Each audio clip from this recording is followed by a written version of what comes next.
अल्हम्दुलिल्लाहि रब्बिल आलमीन वस्सलातु वस्सलामु अला सय्यिदिल मुरसलीन अम्मा बाद फ़अऊज़ु बिल्लाहि मिनश शैतानिर रजीम बिस्मिल्लाहिर रहमानिर रहीम इन्नल्लाहा व मलाइकतहु युसल्लूना अलन नबी या अय्युहल्लज़ीना आमनू सल्लु अलैहि व सल्लिमू तस्लीमा। मोहब्बत से पढ़िए अस्सलातु वस्सलामु अलैका या सय्यदी या रसूलल्लाह व अला आलिका व अस्हाबिका या हबीबल्लाह। सलातु वस्सलामु अलैका या नबीयल्लाह व अला आलिका व अस्हाबिका या नूरल्लाह। हम्दो सलात के बाद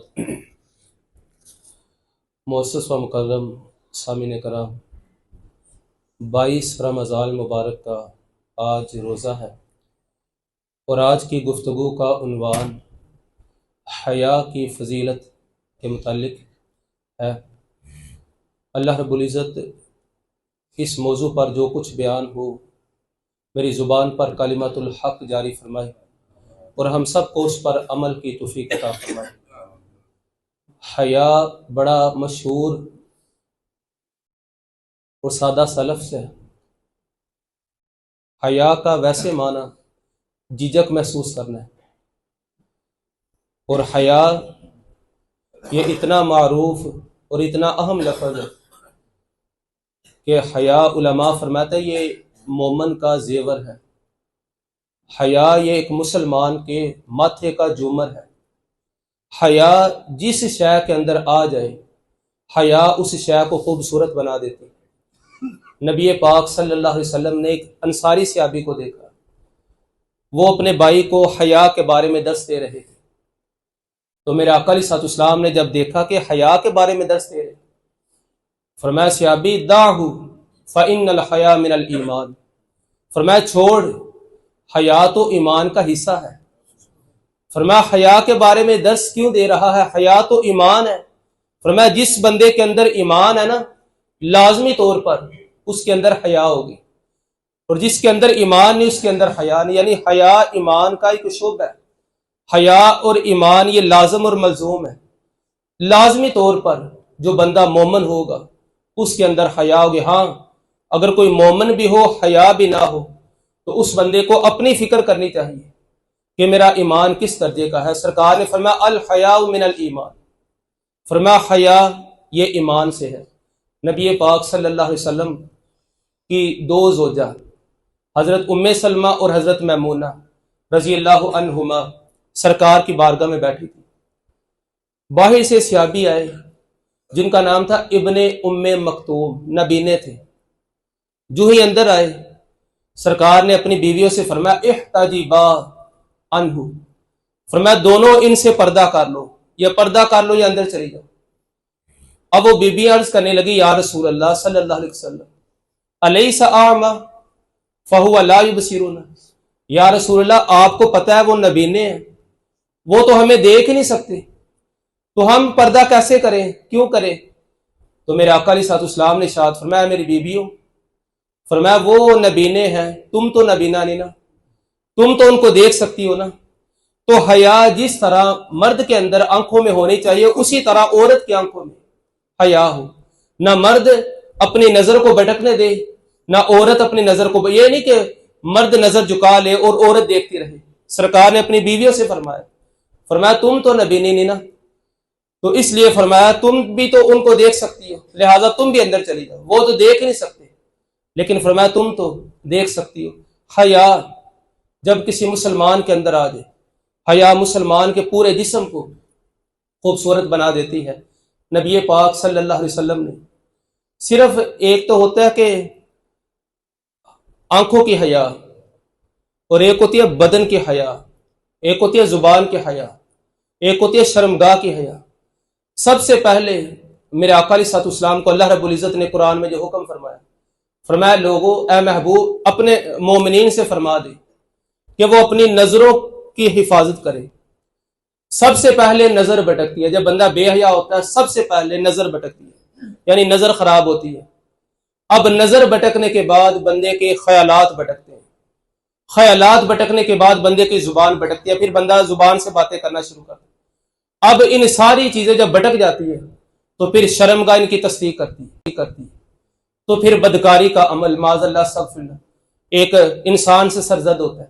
तो इसलिए नजर में हया हो तो फिर खुद ब खुद जुबान में भी हया आती है, ख्यालात में भी हया आती है, जिस्म के अंदर भी हया आती है। अगर नजर में आज बहुत सारे लोग कहते हैं कि सजदा करते हैं, सजदे में लुत्फ कोई नहीं आता।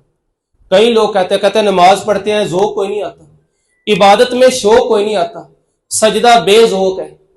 आज ये बड़े बंदों का सवाल होता है। तो एक मेरी बात याद रखें, बंदा खाना काबा के सामने भी सजदा करे, सामने खाना काबा हो, उसकी आंखों में हया ना हो, उस बंदे को सजदे में लुत्फ नहीं आएगा, सजदे में लज्जत नहीं आएगी। मस्जिद नबी के अंदर बंदा सजदा करे, उसकी आंखों में हया ना हो, वो बेहया हो, उसको मस्जिद नबी में भी सजदे के अंदर लुत्फ कोई नहीं आएगा। और हाँ, एक सादी सी झोंपड़ी में बंदा सजदा करे लेकिन उसकी आंखों में हया हो, अल्लाह उसको सादी झोंपड़ी में सजदे में लज्जत अता फरमाए। सजदे में लज्जत, इबादत में ज़ौक़ तब आता है जब बंदे के अंदर हया होती है। मेरे आका अलैहिस्सलाम ने बड़ी खूबसूरत बात फरमाई, फरमाया जब कभी तेरी नजर भटके फौरन नजर को तू खौफे खुदा से झुका ले। फरमाया अगर तू ये काम करेगा ना, अल्लाह तुझे इबादत में लज्जत अता फरमाएगा। कभी मौका मिले नजर भटके तो फौरन रब के खौफ से झुका ले। तो इस अमल की वजह से सजदे में लज्जत मिलेगी। फिर किसी भी मस्जिद में वो सजदा करेगा, अपने घर के हुजरे में करेगा और कहीं भी करेगा, फिर खाना काबा के सामने करे या मस्जिद नबी में करे, फिर जहां भी करेगा अल्लाह रब्बुल इज्जत उसको सजदे के अंदर, इबादत के अंदर ज़ौक़ शौक अता फरमाएगा। मेरे आका अलैहिस्सलाम के बारे में सैयदा आयशा सिद्दीक़ा से सवाल हुआ कि हुजूर अलैहिस्सलाम कितने हया वाले थे। सुनिए, सैयदा आयशा सिद्दीक़ा रज़ी अल्लाह तआला अन्हा फरमाती है कान रसूलुल्लाह सल्लल्लाहु अलैहि वसल्लम अशद्द हया मिनल अज़रा। सैयदा आयशा सिद्दीक़ा फरमाती है हुजूर सल्लल्लाहु अलैहि वसल्लम कवारी लड़की से भी ज्यादा हया वाले थे। कवारी लड़की होती है ना, तो उसका ये मामूल होता है वो किसी मेहमान के सामने भी नहीं आती। कोई घर में मेहमान भी आ जाए वो इतनी जल्दी नहीं उसके सामने आती और वो हर एक से चेहरा छुपाती है। तो सैयदा आयशा सिद्दीक़ा फरमाती है सरकार कवारी लड़की से भी ज्यादा हया वाले थे। और फिर सैयदना उस्मान गनी रजी अल्लाह ताला अन्हु आप कपड़ों समेत गुस्ल फरमाते थे। हालांकि गुस्ल खाने का दरवाजा तो बंद होता है, पहले दौर में पर्दे होते थे, लेकिन गुस्ल खाने के अंदर भी कपड़ों समेत आप गुस्ल फरमाते। आपकी बीवी ने आपसे पूछा कि बाहर तो बंदा लोगों से हया करता है, कपड़े नहीं उतारता, लेकिन गुस्ल खाने के अंदर तो बंदा कपड़े उतार ही देता है, गुस्ल खाने के अंदर किससे हया? तो सैयदना उस्मान गनी रजी अल्लाह ताला फरमाने लगे, आप फरमाने लगे बाहर लोगों से हया करता हूं और जब गुस्ल खाने के अंदर चले जाता हूं तो रब से हया करता हूं। तो इसलिए मैं गुस्ल खाने के अंदर भी कपड़े नहीं उतारता, तो यानी गुस्ल खाने के अंदर भी, क्योंकि रब तो देख रहा है, तो उसके अंदर भी कपड़ों समेत गुस्ल करना यह हया है। मेरे आका अलैहिस्सलाम ने यहां तक फरमाया मेरे उस्मान से फरिश्ते भी हया करते हैं, ये इतने हया वाले हैं। तो हया फरमाया अल हया मिनल ईमान, हया ईमान है। ये यानी जो बंदा मुसलमान हो बस वो सोचे क्या मेरे अंदर हया की कमी तो नहीं, अगर कमी है तो फिर हया की नहीं ईमान की कमी है। जिस बंदे का ईमान है उस बंदे की हया है। बनी इसराइल का बड़ा मशहूर एक शख्स था जिसका नाम था किफल, बदकार था, औरतों से अपना मुंह काला किया करता था, औरतों के साथ अल्लाह ने उसको बड़ा माल दिया, औरतों को माल खिलाता और अपनी ख्वाहिश नजायज तरीके से पूरी करता। किफल के पास एक बेवा औरत आ गई जो बड़ी मजबूर थी, घर में बच्चे भूखे थे। अब वो औरत कहने लगी कि मेरी कोई मदद कर दे, मेरे बच्चे भूखे हैं। अब उसका काम था बदकारी करना किफल का। उसने कहा मैं तुझे 60 दिनार दूंगा, मेरी ख्वाहिश पूरी कर, मेरे साथ मुंह काला कर। अब वो औरत बुरी तो नहीं थी, लेकिन बच्चों के भूख की वजह से ना वो औरत मान गई। अब किफल जो ही उसने दरवाजे बंद किए, किफल उस औरत के करीब गया बुराई करने के लिए। जो ही वो औरत के करीब हुआ ना तो औरत की टांगे कांपने लगी, उसका जिस्म खौफ से कांपने लगा। अब किफल कहने लगा, उसने जब औरत को कांपते हुए देखा तो वो किफल कहने लगा कि दरवाजे तो बंद है, किसके खौफ से कांप रही हो? तो वो औरत कहने लगी उस रब के खौफ से कि जो बंद दरवाजों में भी देख लेता, उस रब के डर से खौफ से कांप रही हूं। अब उस औरत ने जब ये बात की, यही बात किफल के दिल पर तासीर का तीर बनकर असर कर दी। किफल उसी वक्त पीछे हो गए। उसने पैसे निकाले, उस औरत को दिए, कहा मेरी बहन, तू मेरी बहन है, ये पैसे ले जा। किफल ने अल्लाह के हुजूर सच्ची तौबा की कि या अल्लाह, आज के बाद मैं बदकारी नहीं करूंगा। अब किफल ने जब तौबा की तो उसी रात किफल का इंतकाल हो गया। जब किफल का इंतकाल हुआ, सुबह जो भी शख्स किफल के दरवाजे के पास गुजरता वो हैरान हो जाता कि किफल के दरवाजे के ऊपर रब की तरफ से लिखा था कद गफर अल्लाहु लिल किफल, कि अल्लाह ने किफल के सफर अल्लाहु लिल किफल, कि अल्लाह ने किफल के सारे गुनाह माफ फरमा दिए। तो ये हया की वजह से अल्लाह तौबा की तौफीक अता फरमाता है। जब बंदे के अंदर हया आती है, और हया की वजह से बंदा जब किसी बुराई को छोड़, बंदा जब आंख उसकी भटकती है तो उसकी हया उसको कहती है कि भाई ना, ये तेरे लिए हराम है। आजकल गर्मियों के मौसम में ना हमारे जवान निकरे पहनकर बाजारों में फिरते हैं, यानी बाजारों में, हालांकि बाजारों में औरतें भी होती हैं, लड़कियां भी होती हैं, तो मैंने कई जवान अपनी आंखों से देखे, वो निकरे पहनकर, बिल्कुल छोटी छोटी निकरे पहनकर बाजारों में फिरते हैं। अब वो अपने जिस्म की नुमाइश करना चाहते हैं, इधर उनकी यानी टांगे नंगी होती हैं, इधर उनके बाजू नंगे होते हैं, और उनको पता ही नहीं कि हया का किस तरह जनाजा निकल रहा है। हया ना हो तो फिर बंदे का ईमान ही नहीं होता, हया हो तो बंदे की ईमान होता है। और आखिरी बात मैं करने लगा हूं, नबी पाक सल्लल्लाहु अलैहि वसल्लम फरमाते हैं क़यामत के दिन कुल्लु ऐनिन बाक़ियतुन यौमल क़ियामह इल्ला, फरमाया हर आंख क़यामत वाले दिन रो रही होगी अल्लाह के खौफ से, अपनी परेशानियों से।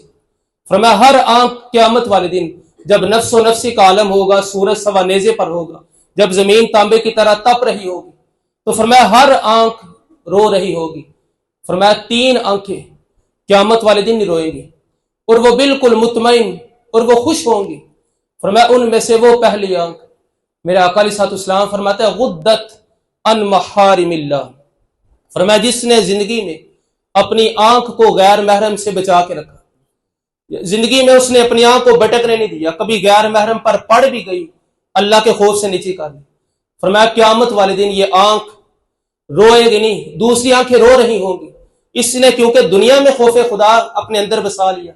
फरमाया ये आंख क़यामत वाले दिन खुश होगी। दूसरी फरमाया ऐनन साहिरत फी सबीलिल्लाह, फरमाया वो आंख जो अल्लाह की राह में रात को जागती है और पहरा देती है और हिफाजत करती है। फरमाया वो आंख भी कल क़यामत वाले दिन नहीं रोएगी।